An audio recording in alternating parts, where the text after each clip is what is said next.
Well, good morning and welcome back to another week or another year on my plot.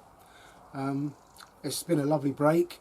We had a great Christmas with my daughter and her boyfriend, and we had a lovely day after that with Mum and Dad down in the New Forest. We don't do much for New Year. I think Charlotte and Carl had a few people round, but we sort of give it a miss. Always have done, really. So yeah, we've had a nice break. We both caught a bit of a virus. After our time away, and we're both now on the mend, so I'm glad about that. Yeah, I'll say no more. But you can tell in my voice I've got a bit of a cold. Anyway, it's great to be back on the plot. I mean, I haven't been away from it, I just haven't been filming. I've been busy, pottering, doing things like, cleaning plant labels, cleaning pots, tidying up. You've got to stay off the ground because it's so wet. But it's great to be back, and welcome along. I wish you and all your family and friends the healthiest, happiest of New Years. God knows we've deserved one. I'd just like to make one minor comment on social affairs over the preceding 2 weeks. You know me, I can't keep my opinions to myself, and it is my channel. But I think it's possibly one of the worst decisions I've ever heard, if it is the Queen's decision. I'm not convinced, to give a knighthood to Tony Blair. I cannot think of a more despicable man in the UK today, and I include Mark Drakeford, so Tony Blair, an out-and-out war criminal, a hideous man. He gave immunity from prosecution to 500 Northern Ireland terrorists while chasing British soldiers, trying through the courts to their death. Hideous, hideous man. Turned the Middle East into a melting pot of death and destruction. Hideous. Anyway, I won't say any more, but I disagree with the decision. Oh, you bugger. That cow's hot.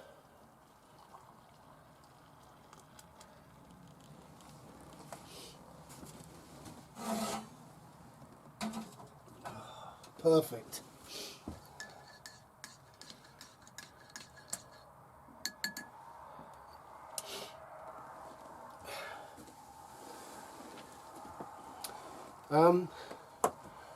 Right, well, I didn't get here that early. I set the alarm for 7, and I was already awake. And Cheryl said in the dark in the bedroom, "Don't do it."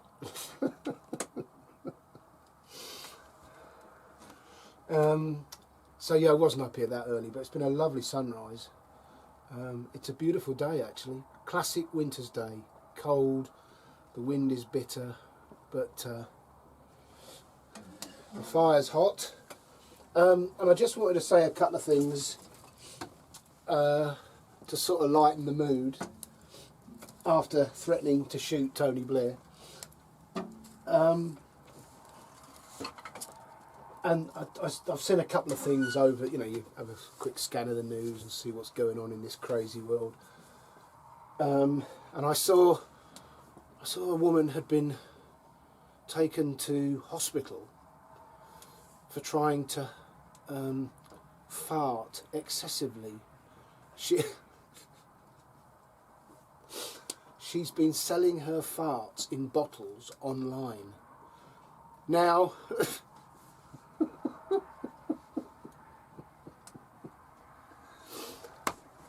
I like excuse me, I like a good fart the same as the next man, but that just brings up so many questions. First of all, the obvious question is, who the hell is buying a woman's farts in a bottle? I mean, how much is she charging? Is there, what's the postal packaging? Anyway, I just thought that was, you think you think you've seen the most stupid, silly person, and then somebody else goes and proves you wrong. Yeah, I thought that was hilarious. And something happened to me the Monday, so Christmas was over the weekend. The Monday before, I wanted to do a tip run, and around here we have to ring up and book a slot.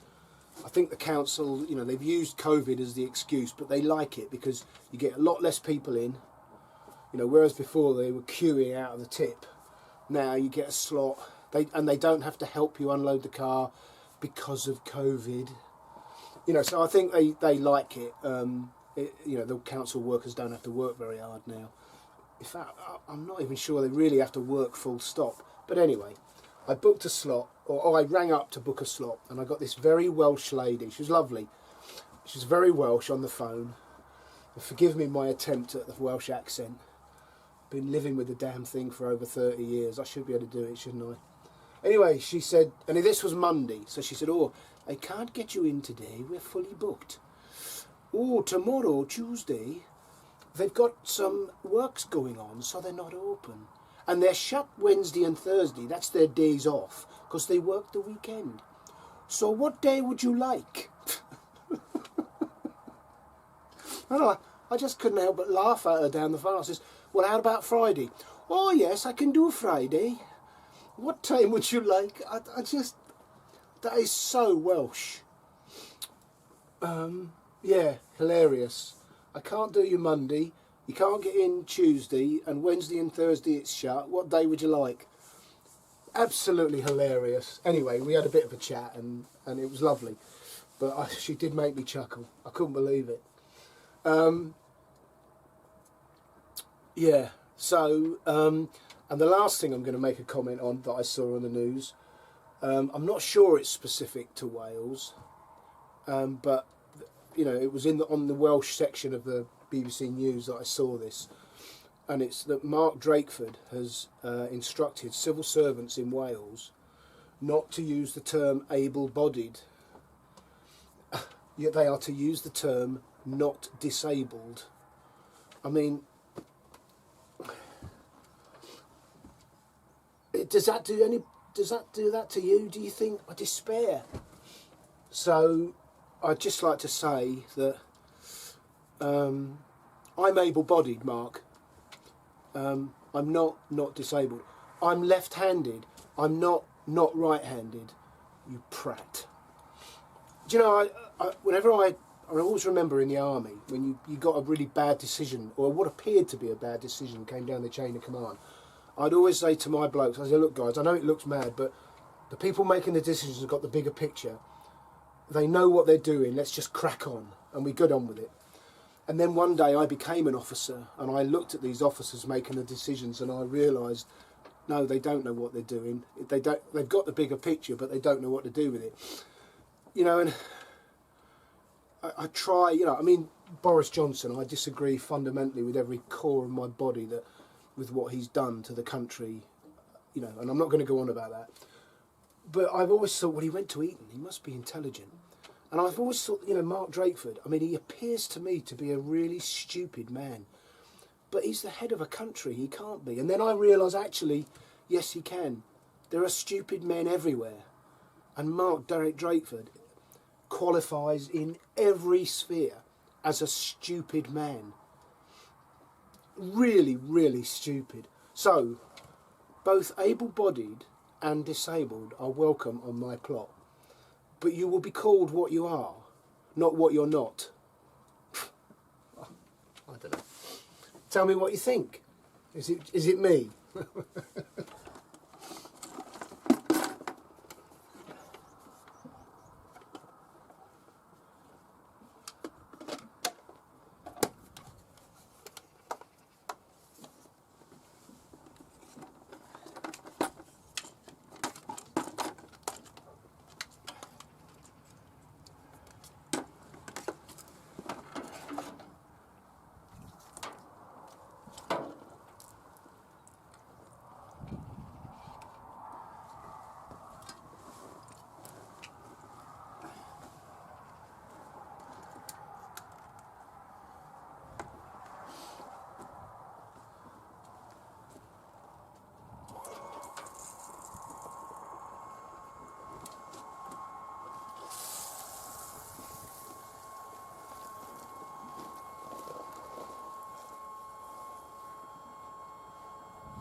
Well, I'm doing that really just to, because that water barrel is full and it's leaking out and overflowing, it's just adding more water to the plot. So I'm running it off into the ditch that runs between me and my neighbour's plot, so that it makes an empty space for it to refill again.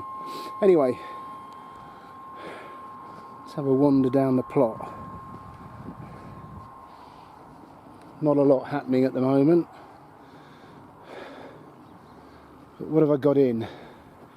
I've got a bed of garlic that I grew in the greenhouse and then put out.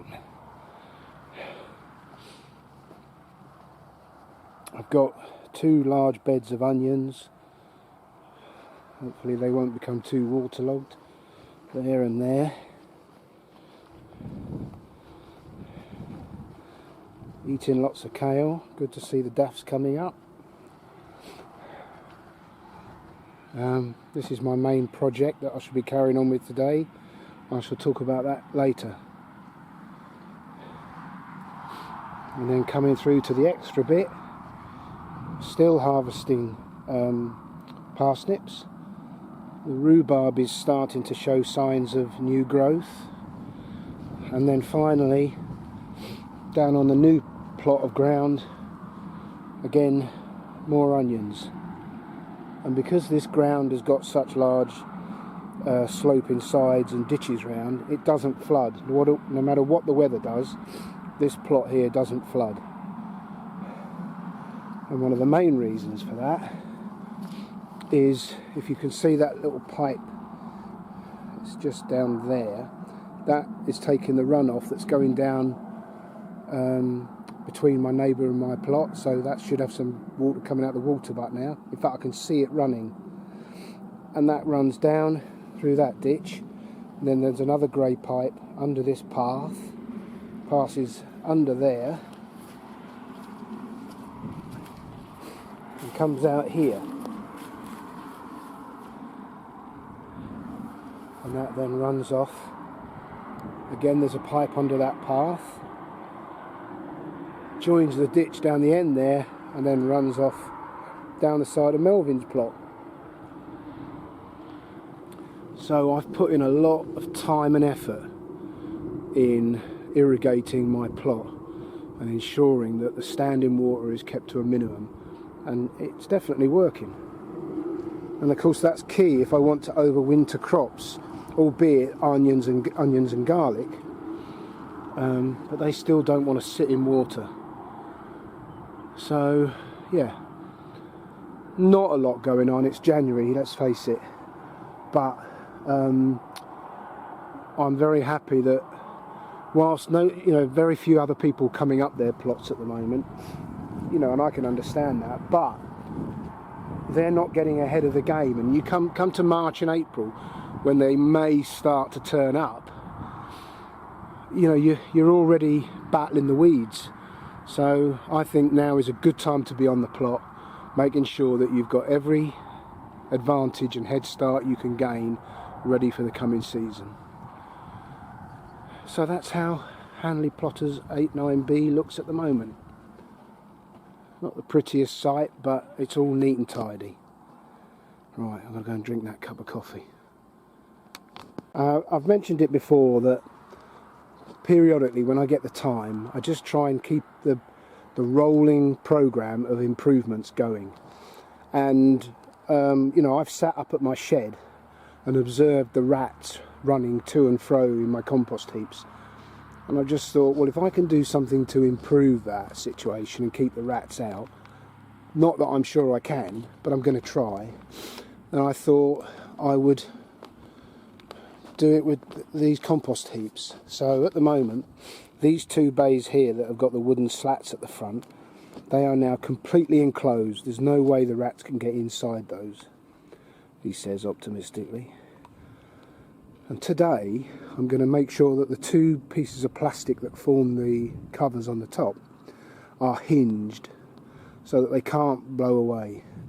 And again, that's part of my ongoing effort not to damage this very expensive polytunnel that's right next to my compost heaps. So that's what I've got to carry on with today. One other thing I should say is that in the last week I've sent off my latest order to DT Brown's. You may or may not remember when we went to the Melbourne Autumn Show, they had seed packets on sale for £1. So I got stuck in there and found as many as I could that I wanted this year. And I think I got £15 worth, which was great because that saved me, well, it was a saving of 50% easy. Anyway, of course, you don't get your seed potatoes, your onion sets, and so on and so forth. And they're trying to get rid of old stock. They're not giving you the new stuff, so that's fair enough. Anyway, I've sent off my latest order, which is all my seed potatoes and some tomatoes, like Crimson Crush, that I'm going to try this year. Must remember that's hot. So yeah, although it's nothing to do with the plot as such, I have been busy at home on those wet days when I can't work and when nothing else is happening. I'm going to continue with the health stuff this year. I want to get myself a bit healthier, a little bit leaner, a little bit fitter. I can shake this cold off. And I saw something the other day. I've watched this doctor, this American chap. I think his name's Dr. Eric Berg, I think. Quite a good speaker, and he touches on health topics, which I listen to occasionally. I think, if you get a broad spectrum of so-called experts, eventually you'll start to see a common thread, and that's probably the way to go. But he said something interesting that I've mentioned on this channel before. As I've got older, I've discovered, and it's not just related to health, but that's what I'm talking about now.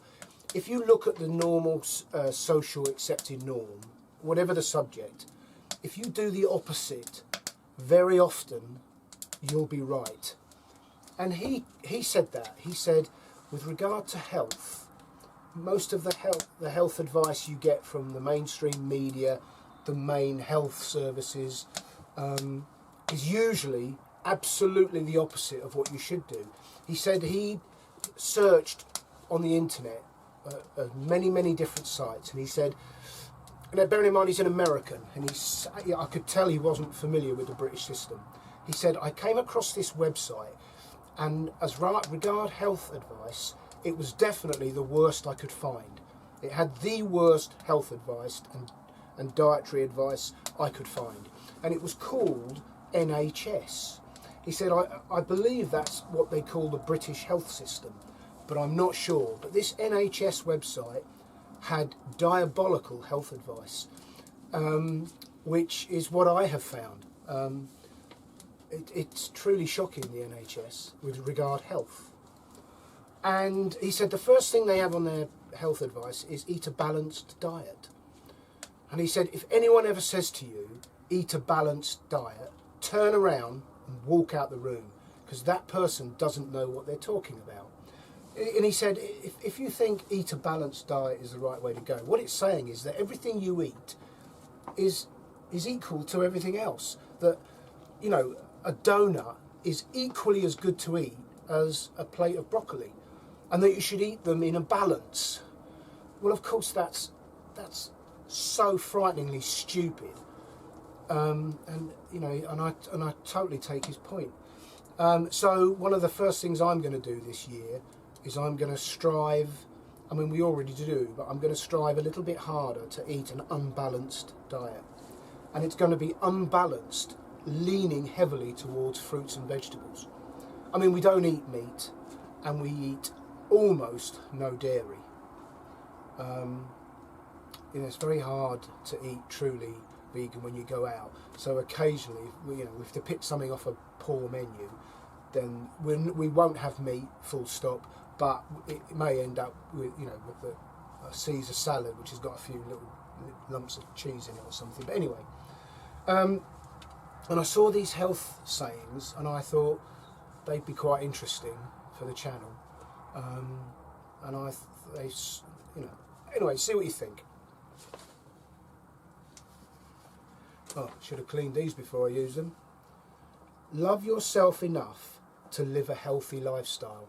Now, I'm not into namby-pamby, tree-hugging, love-yourself nonsense. You know, I don't do mindfulness. I don't meditate. I'm a normal bloke living a normal life. But I thought about that one, and I thought that resonates actually. I always remember back at the very beginning, and I think I've mentioned this before, right back at the beginning of the pandemic, I drove through Chepstow Town Centre, and there was a morbidly obese young woman. She must have been in her 20s, and she was queuing to go in a crappy shop. And she was one of those women that has a massive lump of, you know the sort of thing I mean. So she was morbidly obese. She had her mask on, and she was smoking a cigarette. And what she was doing is she was dropping the mask and putting the mask back up. And I thought, in her head, she's outdoors, so she didn't have to wear the mask. She's wearing a mask because she's scared of a virus. But I guarantee you, when that woman dies, and she'll die before she should, she will die of an illness related to the fat and the cigarette. And yet she was wearing a mask, you know. And that resonates with that saying that she has such disrespect for her own body. And I think that's really sad in a young lady. I'd love to get hold of her and shake her and say, "What are you doing?" Anyway, I just thought, yeah, love yourself enough to look after yourself. Anyway, it's a thought. Now this one's profound. When diet is wrong, medicine is of no use. When diet is correct, medicine is of no need. Just think about it. Healthcare reform starts in the kitchen, not the hospital. Never a truer word spoken. The beginning of health is sleep. Yes. Anyway, I picked those out. You know, I spend a lot of sad hours looking on the internet at health stuff, and I reckon of the 100% I read of an evening, I might pick out 5% that I go, "Oh, I like that." Anyway, tell me what you think. When diet is wrong, medicine is of no use. When diet is correct, medicine is of no need. Yeah.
Well, I'm very pleased with my morning's progress.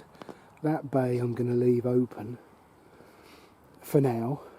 That'll be where I'm storing the potato pots there at the moment, just to keep the rain out of them.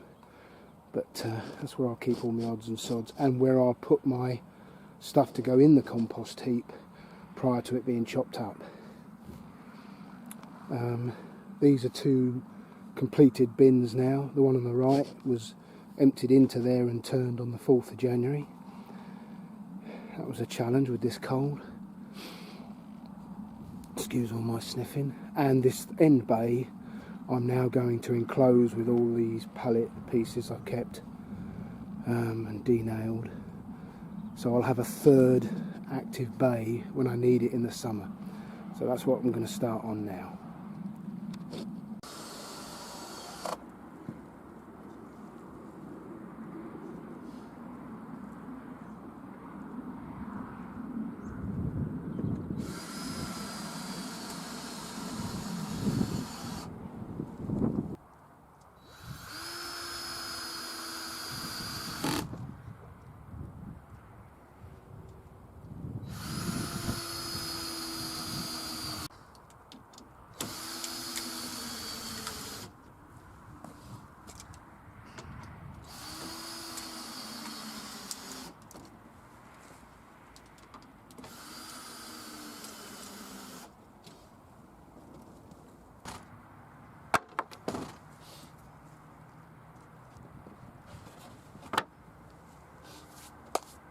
Well, it's taken me all day on and off, but that's all 3 compost bays completely enclosed with hinged lids. The only thing I've got left to do is to put some kind of stay in these gaps so that I can twist it and it will clamp them shut, twist it 90 degrees and it will allow them to open. So I've got to put one there and one there. Unfortunately, I've used up all 3 batteries with my drills, so it'll have to wait till tomorrow. But I'm very pleased with that. Actually looks quite tidy now. We shall see if it keeps the rats out. It takes some doing keeping rats out, but that's the best I can do.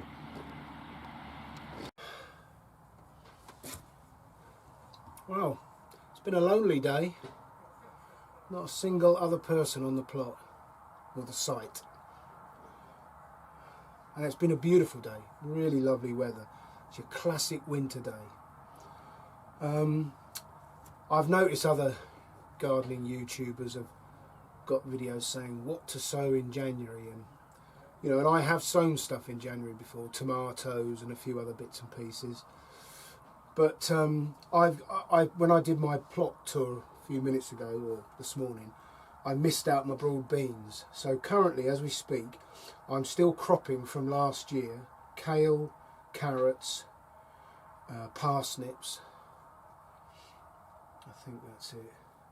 But in the ground, from autumn sowings, I've got broad beans, garlic, and lots of onions. So, you know, I'm fairly happy with that, and I'm not going to start sowing in January at all. My tomatoes, last year I started them in January and February on the windowsill in the spare room, which looks out south facing, and by March, April they were extremely leggy. They'd grown too much, so I couldn't keep them in the house any longer because they were about 2-3 feet tall. They couldn't go in the greenhouse because it wasn't warm enough. It was a real conundrum. So this year I'm going to be patient, I'm going to wait. I'm not sowing any tomatoes until maybe early March. So yeah, again, that's another lesson I've learned as I've got a little bit more experienced at allotmenting, is sowing early doesn't get you ahead of the game. So anyway, so yeah, no sowings for me. You've seen what I've done today. It's all been about the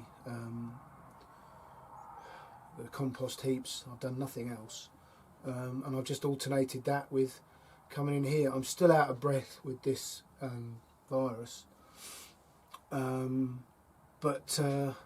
so I just take it steady. I've had 2 weeks off work, so once this sort of clears, and it's not far off now, I shall be raring to go, both work-wise and on the allotment. But of course, you know, January and February there's always a lull before things kick in. When I look back at that sweep I do of the plot every month, from January, apart from last year January when I managed to get up here on a day of snow, the plot doesn't look any different really until April, May. So, you know, slowly catching monkey. Yeah, but I've had a lovely day. I've really enjoyed it. I'm going to sit here with my coffee and read the Kitchen Garden magazine for February. So thank you for coming along. I see Brian, the chap I've mentioned before off Instagram, has now managed to watch every single one of my videos. So, you know, if I had a medal, Brian, I'd pin it on your chest. That's quite some achievement. Is there anybody else? And I'm not asking my mum and dad because I know they've watched them. You'd expect your parents to, wouldn't you? Even if I am 58. But is there anybody else that's watched all my videos? Bearing in mind, my wife's never watched one. There's loyalty for you. She knows what I'm like. So well done, Brian. That's one hell of an achievement. If there's anyone else that's managed it, I'd love you to leave a comment. That would make my day. I'd be full of nothing but humour and admiration. So thanks for joining me for the first one of the new year, 2022. And I look forward to seeing you again maybe next weekend. I should probably do one every other week, thinking about it, because, you know, there just isn't the stuff going on to fill a video. But, and even I can't rant that much, although I'd give it a go. So look forward to seeing you again, maybe in a fortnight. So look after yourselves, take care, bye for now.